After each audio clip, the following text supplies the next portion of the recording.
States has made one thing consistently clear.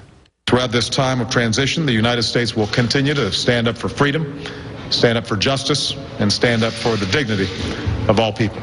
We will stand up!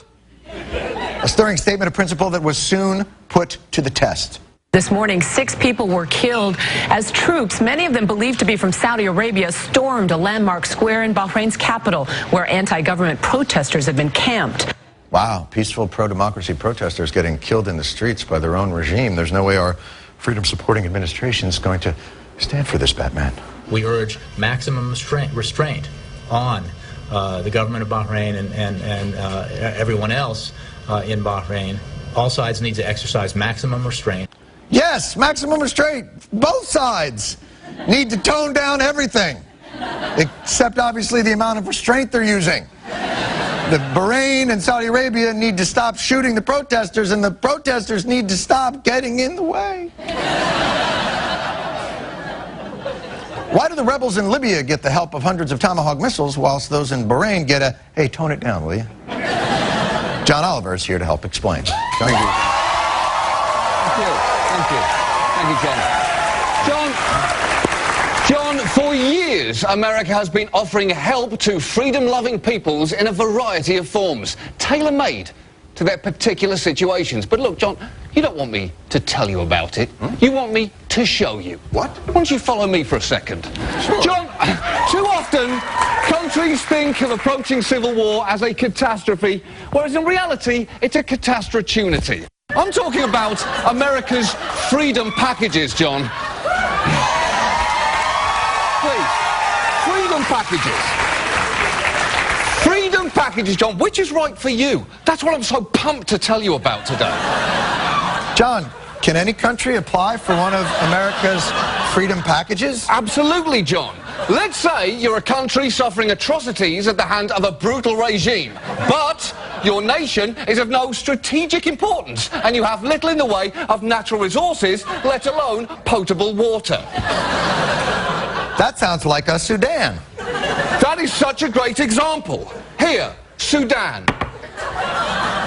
For you're the Sudan, where religious strife, civil war and famine have killed millions. The US then offers what we call the ambivalence package. Ooh, that sounds ambiguous.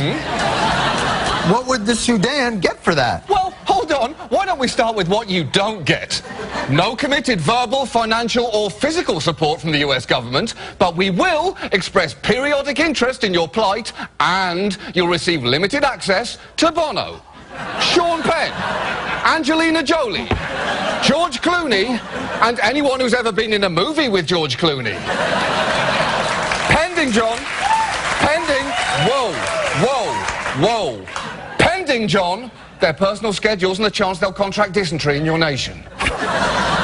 Wow. But that's not the package Egypt got. Absolutely not, John, because Egypt has what the United States calls strategic value. Ooh. That sounds expensive. I bet they get troops. Oh, no, no, no, no, no, no, no, no, no. But they do, John, get the Silver Freedom Package.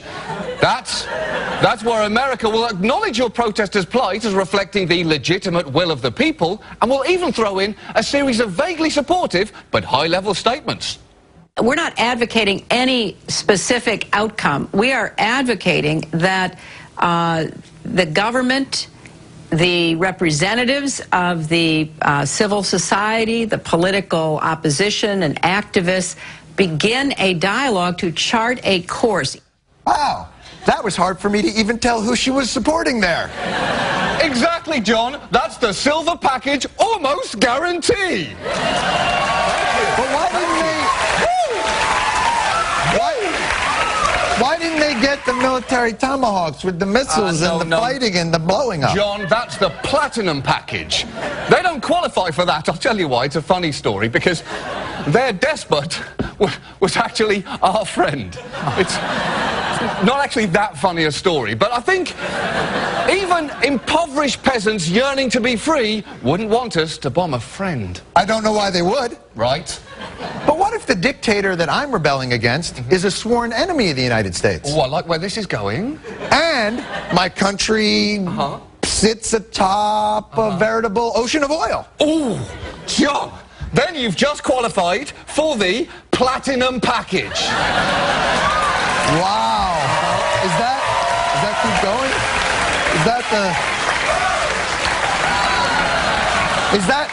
That's nice. Is that the package Iraq took? Yes, the second time. The platinum package includes a full-scale invasion, overthrowing your tyrannical government and helping rebuild the roads, schools and hospitals that were destroyed in our full-scale invasion. That looks shockingly awesome. That's because it is.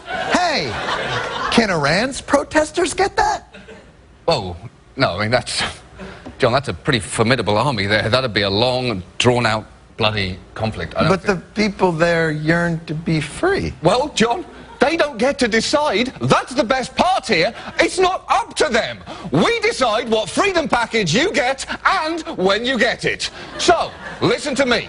Freedom-seeking people of the Middle East, get out there in the streets and put your lives on the line, because America might be right behind you. Freedom packages may cause America to experience unintended consequences, including but not limited to inflammation of local or ethnic tensions, strengthening of one or more of America's traditional enemies, current allies becoming future enemies who one day use American-supplied rocket launchers against us, jobless unmarried 19-year-old men with dynamite underwear may wish to take out frustrations on freedom package suppliers. If you experience an insurrection lasting over 4 months, seek diplomatic attention immediately. Offer not valid in West Bank or Gaza.